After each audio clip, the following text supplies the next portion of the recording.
In this section, we're looking at the credit usage page. This area is mainly used to keep track of how credits are being used across the platform. Credits are connected to different automated actions such as AI responses, conversations, lead activity, summaries, and other tools that support the website. At the top, you'll see a quick overview of the account's credit balance. This shows how many credits have been purchased, how many have already been used, and how many are still available. It also shows the current burn rate, which gives a quick idea of how quickly credits are being used over time. If the platform has not been used yet during the selected time, the usage will show as 0 and the graph will stay flat. Below the overview, there's a usage chart. This helps admin understand credit activity across the month. The chart can show both the credits already used and the forecast of expected usage by the end of the month. This is useful because it gives a quick visual idea of whether the account is using credits slowly, normally, or faster than expected. Further down, the page breaks down credit usage in different ways. For example, it can show which features are being using credits, which pages are using the most credits, and which type of user activity is contributing to the total usage. This makes it easier to understand where credits are going instead of only seeing one total number.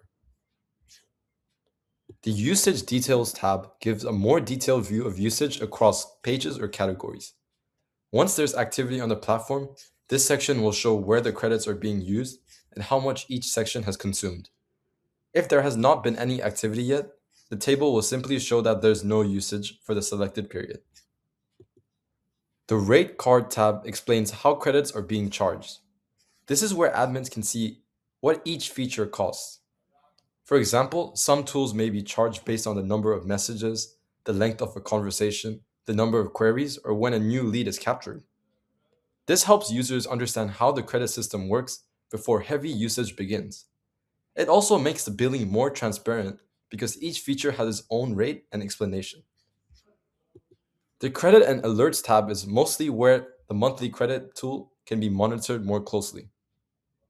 Here, the credits are divided into different areas, such as team usage, lead usage, and admin usage.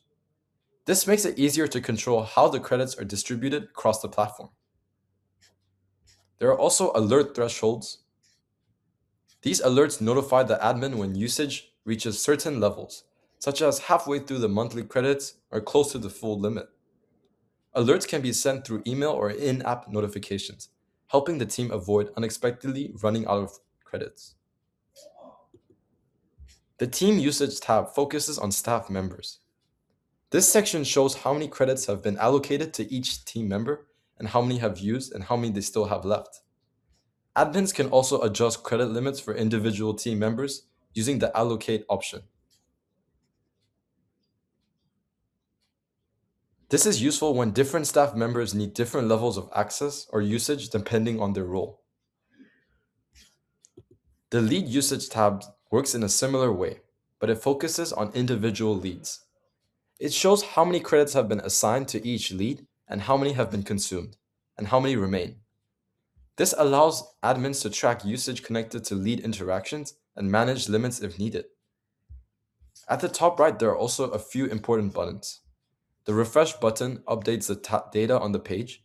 The Export buttons allow the usage information to be downloaded, which is helpful for reporting or internal records. And the Buy Credits button allow additional credits to be purchased when the account needs more. Overall, the credit usage section gives admins a clear and simple way to monitor credits, understand where they're being used, manage limits, set alerts, and stay in control of platform activity.